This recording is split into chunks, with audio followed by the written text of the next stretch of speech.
The smell came first. Hot iron. Fried eggs. Coffee. Real coffee, not the bitter barley substitute they'd been drinking for years. For a moment, the column of German prisoners froze in the Texas sun, unsure if it was a dream or a trick. It was July 1944. The war still burned across Europe, but here, near the small town of Hearne, Texas, the only sounds were cicadas, boots on dust, and the distant hiss of bacon fat curling in a pan. Sergeant Klaus Meyer stood in line, his face drawn thin from months of retreat and surrender. 27 years old, former tank commander of the 2nd Panzer Division. He had seen Stalingrad from the edge, Normandy from inside the smoke. He expected humiliation, maybe a beating, maybe nothing at all. But certainly not breakfast. A young American private with sandy hair and a nervous smile ladled 2 fried eggs onto a metal plate and handed it to him. "Eat up," he said. Klaus didn't move. The eggs steamed in front of him, yellow centers trembling in the heat. One of the guards barked, "Move it along, Kraut." He sat on the ground, still holding the plate. Around him, other prisoners stared as if afraid to touch their food. One of them whispered, "It's too hot. They're mocking us." Klaus leaned closer, smelled the butter, and quietly replied, "No. They cooked it right." He took the first bite, slow and suspicious, and then another. The warmth hit his chest like memory. The others began to eat too, clinking spoons against tin, breaking the morning silence with small sounds of disbelief. Private Joe Latham, the cook, watched from the mess tent, wiping his hands on a towel. He was 21, from Kansas, and had never seen a German before. To him, they looked like scarecrows in uniforms, sunken cheeks, hollow eyes, still holding the posture of men expecting orders that would never come. One of the American sergeants muttered, "Why the hell are we feeding them eggs? Thought prisoners got oatmeal." Another shrugged. "Army says everyone eats breakfast. Even the enemy. That's the rule." Latham didn't answer. He just kept pouring coffee into metal mugs, one after another, until his arms started to ache. The Germans drank in silence. The smell of grease and bread mixed with the dry, sweet scent of Texas dust. Overhead, a buzzard turned lazy circles against a white sky. After months of fighting for survival, the stillness felt unreal, like standing inside someone else's life. Klaus set his fork down. "If this is victory," he said to the man beside him, "it smells like mercy." That line would later appear in a translated letter, part of an army archive labeled POW Correspondence, Camp Hearne, July 1944. But that morning, it was just a whisper, carried off by the wind across the wire. Later that day, the prisoners were led through the camp, rows of barracks, fences, guard towers. To their surprise, it was clean, almost orderly. There was a hospital tent, a baseball diamond, even a chapel. On one wall, painted in neat English letters, "Discipline. Work. Respect." Klaus stared at the word respect. He wasn't sure whether it was meant for them or for the men with rifles standing above. Inside the mess tent, Latham scrubbed the pans. He didn't know why the smell of those eggs lingered in his nose. Something about the way the Germans had eaten, quietly, almost reverently, made him uncomfortable.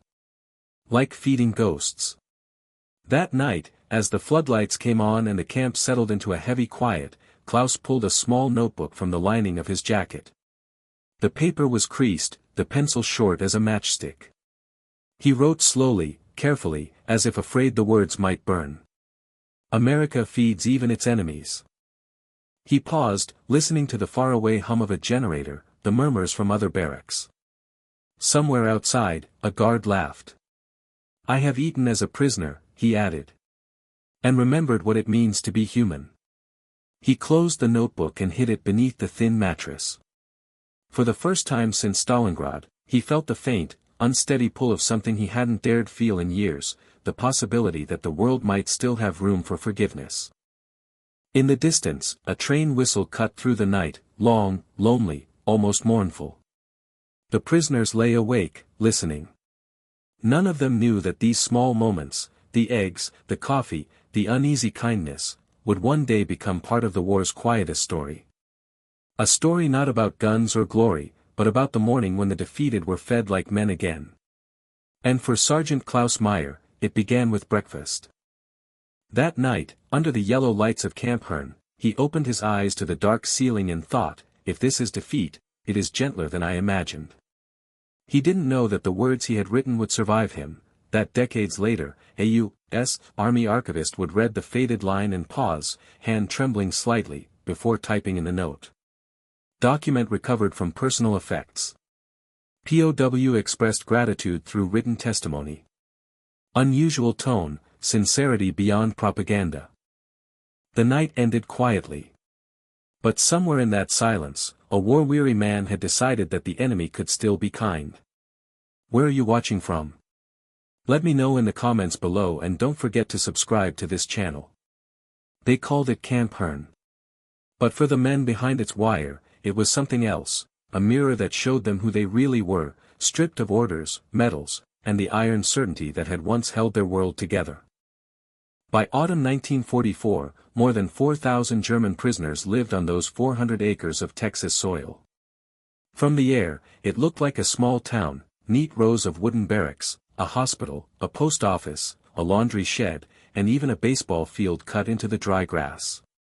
Around it all, a double fence of barbed wire and 3 guard towers that glinted in the sun.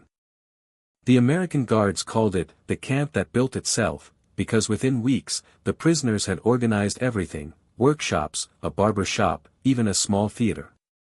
One report from Captain James H. Whitman, who oversaw the facility, reads: "They are better organized than some of our own units. By Christmas, they'll have their own orchestra." He wasn't exaggerating. Inside Barrack 6B, Sergeant Klaus Meyer helped paint scenery for a play, a German comedy that none of the guards could understand but all came to watch. The prisoners had built the stage from scrap wood and flour sacks, strung up lights from old wiring, and even stitched uniforms from burlap. At night, the men sang quietly, voices rising above the hum of crickets. For a few moments, they weren't soldiers or captives. They were simply men trying to remember how to be alive. Private Joe Latham, the young American cook who had served them breakfast that first morning, sometimes lingered outside the wire just to listen. "They sound homesick," he said to another guard. The guard shrugged. "They should be. They're lucky they're not bones in France." Latham didn't answer. He just stared at the silhouettes of the prisoners in the lamplight, men building furniture, playing chess, mending clothes. They looked ordinary. Inside, Meyer kept a careful distance from the more hardened officers. The camp was split into 2 invisible factions. On one side, the fanatics, men who still saluted the Führer's portrait before bed. On the other, those like Meyer, who no longer believed, who had begun to feel a dangerous sense of doubt. That divide grew sharper after an incident in early December. An American lieutenant entered a barrack and froze. On the wall hung 2 portraits, George Washington and Adolf Hitler, side by side. Beneath them, the caption in German read, "Two men who fought for their nations." The lieutenant called for the interpreter. "Ask them what the hell this means." One of the prisoners replied calmly, "It means we understand your respect for leadership, sir. We respect ours." The lieutenant stared, then said only, "Take it down." When the officers left, the prisoners replaced both pictures with a single empty frame. Nothing inside. Just a border of wood and silence. That evening, Meyer wrote in his notebook. "We honor nothing now. Only the space where belief once lived." A week later, something changed. During the Christmas service, the camp orchestra played Still Nacht. The sound drifted through the fences, soft and trembling. Guards stopped walking their rounds. One of them, a man from Ohio, took off his hat and said quietly, "That song's older than all of us." Meyer sang under his breath. The melody carried him back to his wife's kitchen in Dresden, to the smell of cinnamon and snow. When the song ended, he felt both heavier and lighter, as if the air itself had remembered something. In his next letter home, which would later be archived by U.S. Army censors, he wrote, "They do not treat us as beasts. I begin to feel ashamed of how we treated others." The letter never reached Dresden. The Allied bombings would erase that address 2 months later. Meanwhile, inside Camp Herne, not everyone shared his awakening. One night, a captain from the Afrika Korps shouted during dinner, "They're poisoning our pride. These eggs, this music, it's a trap." He hurled his plate against the wall, yolk splattering across the wooden boards like a burst of color. For a second, the entire barrack went silent. Then another man quietly picked up the broken dish, cleaned the floor, and sat back down. No one spoke. Meyer looked around the table, faces lit by dim bulbs, men holding spoons like weapons they no longer knew how to use. He realized something that frightened him more than any battle ever had: the war was still inside them, and it didn't need rifles to keep fighting. The next day, Captain Whitman wrote in his daily log. Discipline remained stable.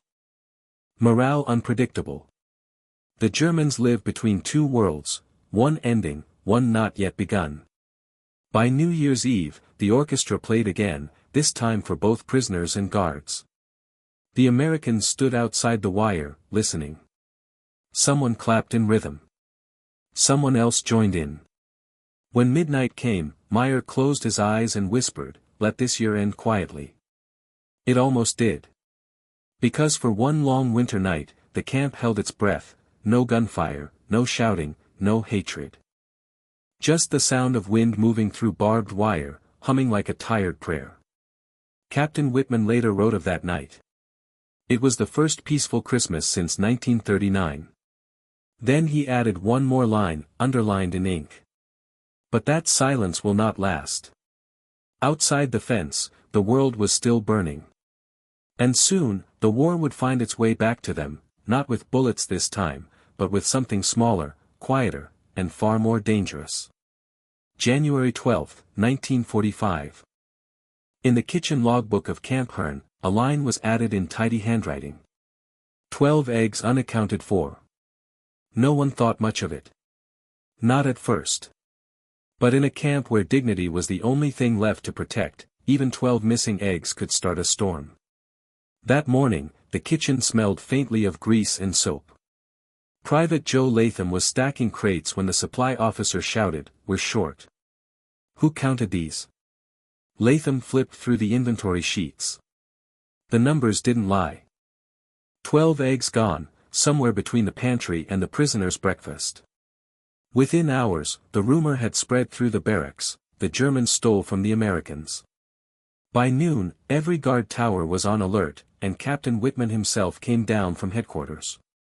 He stood in the middle of the yard, the winter sun glinting off his glasses, and said evenly, "We'll find out who took them." The prisoners were assembled in lines, boots scraping the frozen dirt. Meyer stood among them, eyes down, the dry wind cutting across his face. He could feel the shame burning hotter than fear. They had fought in Stalingrad, in Africa, in France, and now they were accused of stealing breakfast. Inside the barracks, an interrogation began. The room was bare except for a wooden table, 2 chairs, and a dull pencil that scratched as Whitman took notes. "Sergeant Meyer," the interpreter said, "the Americans want to know, why would you risk it for eggs?" Meyer's voice was calm. "We didn't take them." "Then who did?" He hesitated, searching for words that wouldn't sound like defiance. "If someone did, perhaps they thought it was a gift. Because no one ever gave us one before." The interpreter blinked, unsure how to translate the quiet dignity of the sentence.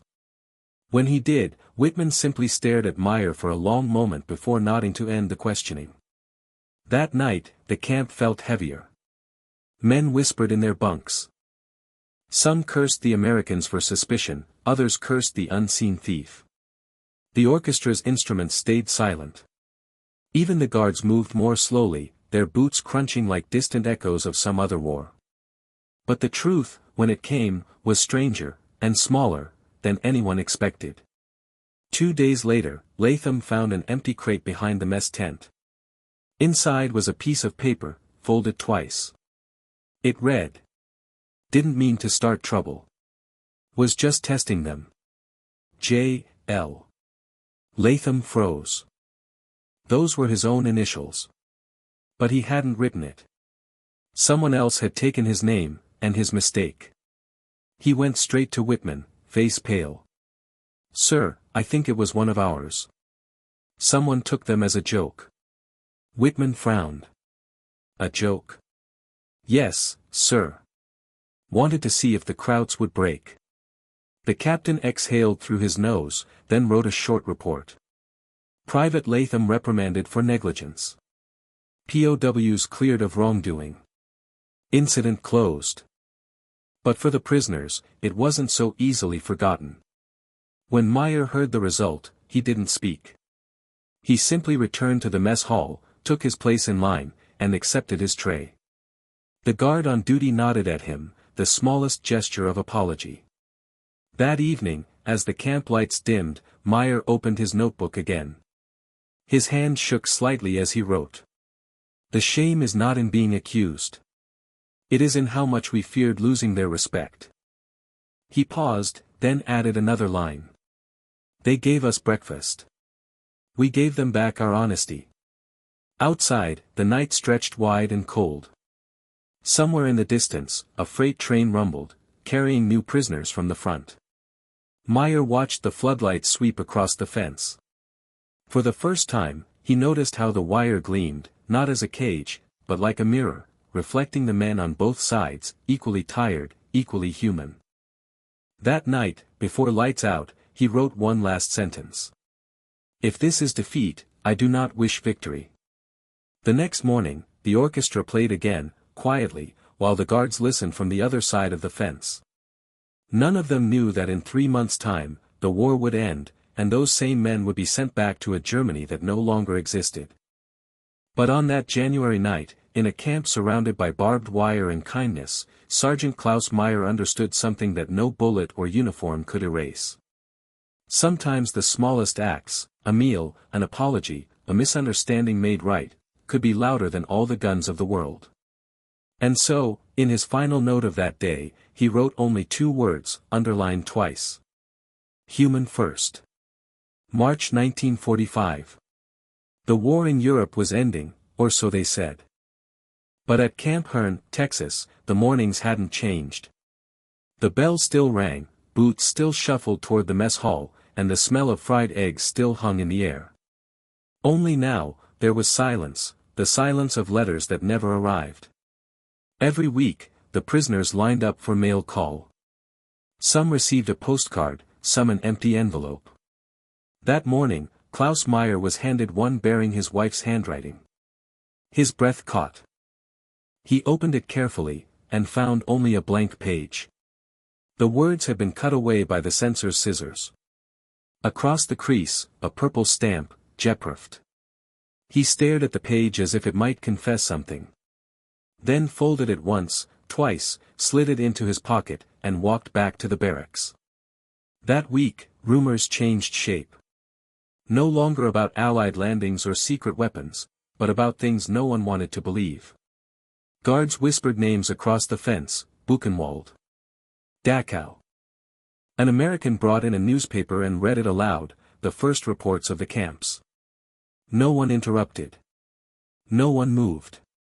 When he finished, there was only the sound of wind between the boards. That night, Meyer sat on his bunk, his small notebook open. His hands hovered, then began to tear a page, then another, slowly, not in anger but as if silence were the only honest response. Halfway through, he stopped. The torn paper fluttered like a wounded bird. If we knew, he whispered, then we are guilty. If we didn't, maybe that's worse. He smoothed the fragments back together and closed the notebook. Later that week, someone tuned a battered radio to the BBC. At first, static, then a clipped British voice, thin as wind. Adolf Hitler is dead. Men looked at each other, waiting for someone to laugh, to deny it. No one did. One man crossed himself. Another let out a sound that might have been a sob. 2 days later, the camp loudspeaker crackled to life. Guards and prisoners gathered in the yard. Captain Whitman unfolded a paper and read slowly. By order of the War Department, hostilities in Europe have ceased. Germany has surrendered. No one cheered. A few laughed, sharp, broken laughs that died as quickly as they came. One prisoner sat down in the dirt and put his head in his hands. Another simply whispered, "So that's it." Meyer stared at the ground. For years, everything he believed had been built on the idea of victory or death. Now, there was only survival, and he wasn't sure what to do with it. That night, the guards didn't patrol. The floodlights stayed off. Inside the mess hall, a few men gathered by the stove, watching the burner glow. Latham stood beside them, cap in hand. "It's over," he said quietly. "So what happens tomorrow?" "Same as today," someone replied. "Breakfast." Meyer watched as an egg cracked against the rim of a pan. The sound was too sharp, too clean. Later, in his notebook, he wrote, "If the world is forgiven, who forgives us?" Outside, rain began to fall, the first in weeks. The men stood in it, faces turned upward, unsure if it was punishment or blessing. In the days that followed, new papers appeared on the bulletin board, repatriation lists. Transport orders. Men compared names like lottery numbers. No one smiled. At night, the barracks filled with whispers of home, of wives, children, ruins. The rumor of the camps lingered, heavier than any guard's command. On Sunday, the chaplain read a prayer for the dead of every nation. For the first time, no one objected. When dawn came again, the bell rang. The prisoners lined up. The kitchen hissed and steamed. Latham ladled coffee, eyes red but steady. Meyer took his tray and sat in silence. He looked at the plate before him, the same breakfast as always, and felt nothing. The eggs still came in the morning. But no one could taste them anymore. October 1946. The war had been over a year, but the mornings at Camp Hearn still began with whistles, lists, and the clatter of trucks. This time, though, the trucks were pointed east. Repatriation. Names posted in block letters, numbers inked on tags, duffels lined like tired soldiers along the fence.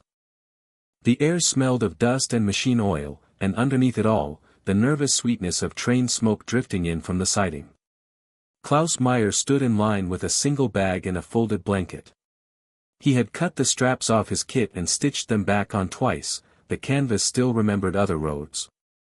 A clerk checked his tag, then waved him toward a table where Captain Whitman sat with a stack of papers and a small brown parcel wrapped in twine. "Sergeant Meyer," Whitman said. "Before you go." He pushed the parcel forward. Inside lay a thin booklet, mimeographed pages in English clipped to a lighter sheaf in German. The title page read, in tidy type, "Selections from the Diary of Sergeant Klaus Meyer, POW Camp Hearn, 1944-46. Below, a stamped line, translated for historical records, Fort Sam Houston. "We made a copy," Whitman said, lowering his voice. "For the archives. You keep the original. Consider this a receipt, and a promise." Klaus turned a page. His own words looked unfamiliar in another alphabet. "America feeds even its enemies." Beneath, a translator's note, context, "First breakfast." He felt both gratitude and the old, stubborn heat of shame. "Why mine?" he asked. Whitman shrugged. "Because you wrote like you were watching history happen. And because not everyone did." By noon, the column moved. Handshakes. Thin smiles. Latham, older by a decade though 2 years had passed, found Klaus at the tailgate and held his hand too long. "You'll be all right," he said, sounding like a boy promising something he couldn't deliver. The convoy rolled south to the port. The ship smelled of salt, diesel, wet rope. On deck, the wind cut through coats and conversation. Men stood in clusters, phantoms in borrowed wool, staring at the American coast shrinking to a bruise on the horizon. Some sang quietly, others watched the water as if it might return their lost words. Nights at sea were a library of creaks. In his bunk, Klaus read his own diary by a smear of light near the hatch. On the page with the breakfast entry, a stain had survived every wash and handling, a faint, round blot the color of old straw. He touched it with his thumb and felt a foolish tenderness, as if the yolk could still be warm. Hamburg met them with wind and cranes that swung above ruins like patient metronomes. The harbor water was a grey mirror, the city beyond it was teeth and gaps. Zollvereinsstrasse, gone. Holstenster. Roofless. The clerk at the reception shed stamped papers without looking up. Next. Next. Outside, children in coats 2 sizes too big sifted rubble with spoons, hunting anything that glittered. A woman offered a wedding ring for a sack of potatoes and found no takers. On a tram that rattled through streets mapped by absence, Klaus saw a familiar profile at the far end, sharp jaw, desert tan gone sallow. The former Africa Corps captain who had once thrown a plate in the barrack stood gripping the strap, eyes fixed past the driver. Their gazes met, the man smiled without humor. "They broke us with kindness," he said when they stepped off at the same stop, speaking as if continuing a conversation left mid-sentence in Texas. "You know that, Meyer? Not with sticks. With eggs." He laughed once, a short, cracked sound. "I think about that more than I think about El Alamein." "They didn't break me," Klaus said. "They put me back together." "Same result," the captain replied, and was gone. The road to Dresden was a museum of roofs in the snow. At each stop, fewer houses stood, at each bridge, more sky showed through. He walked the last kilometers, the parcel under his coat, the diary pressed flat against his ribs. Where his street should have been was a field of frost-covered brick studded with chimneys like gravestones. He found her name at a relief center, Meyer, Margaret, refugee. The clerk pointed to a barracks of rough wood on the edge of town. Inside, the air smelled of damp and potatoes. She sat on a bunk near a pot of water not yet boiling, thinner, hair shorn, the face he knew altered by all the days he had not seen. They stared first, then closed the distance awkwardly and held on. When the hands let go, the questions arrived in a rush, dying before they finished. He told her what he could. She told him less. Some words don't cross certain thresholds. He showed her the translated booklet, the stamped line, the American promise. "They gave us eggs," he said, realizing too late how strange it sounded here, in a room where soup was thin and spoons dented. "Eggs?"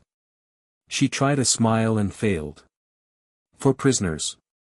"You must be lying to make me feel less poor." He didn't argue. He pulled the original diary from his coat and opened to the page with the round blot. "Look," he said, absurdly gentle, as if speaking to the mark itself. "It wouldn't wash out." She touched the stain as if it might sting. Her eyes filled fast and angry. "How can you tell me about kindness when everything kind burned?" She swallowed, looked at his hands. "I'm glad you ate," she added after a long breath, and the words cut more than if she had not. That night, he slept on boards beside her bunk, the diary under his jacket as a shield against dreams. Wind found seams in the walls and made the room breathe. Somewhere outside, a bicycle bell rang twice, once for caution, once for nothing at all. In the morning, he stood in a queue for ration cards and watched a man barter his cufflinks for a loaf. The captain's sentence returned, unwelcome and exact. "They broke us with kindness." He tasted it like metal. By week's end, he registered with the city, found a day's labor moving brick to brick, began to measure time by the distance between open palms. In the evenings, he copied his diary into a second notebook in a smaller hand, pages meant for someone he could not yet name. "Tell your soldiers," he wrote once and crossed it out. When winter settled, he wrapped the original in a strip of oilcloth and slid it into a drawer he had planed smooth himself. For the archives, Whitman had said, as if time were a building with shelves.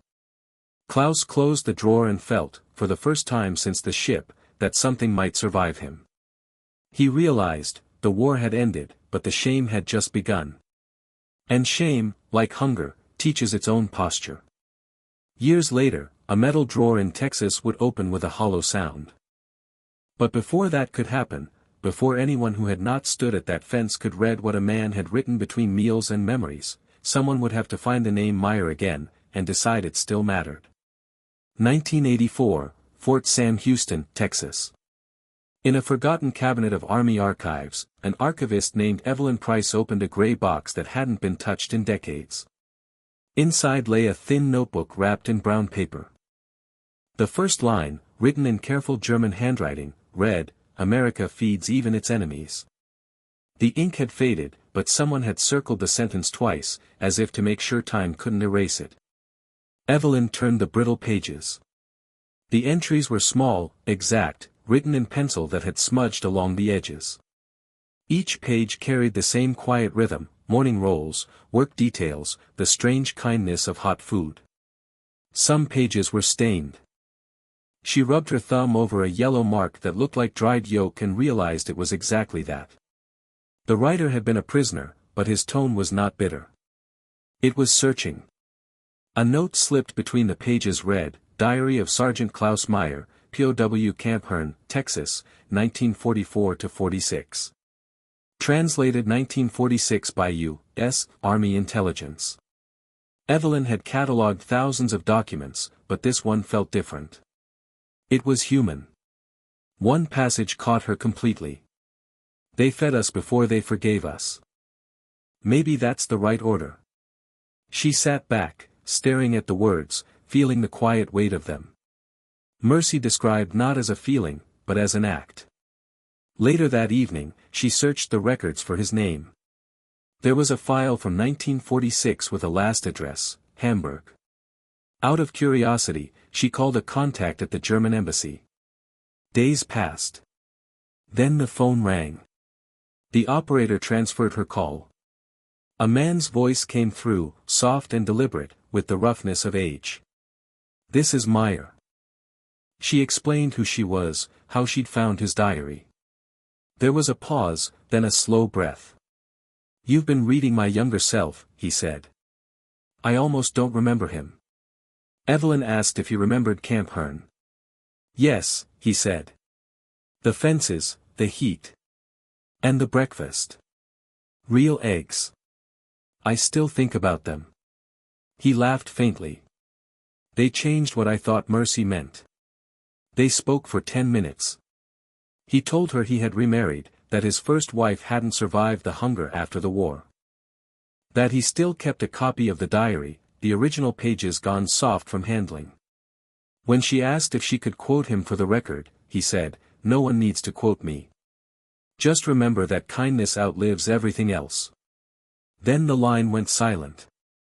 The next day, Evelyn filed the notebook properly. She labeled it, Camp Hearn Collection, TX, HR, 17, Meyer, Klaus.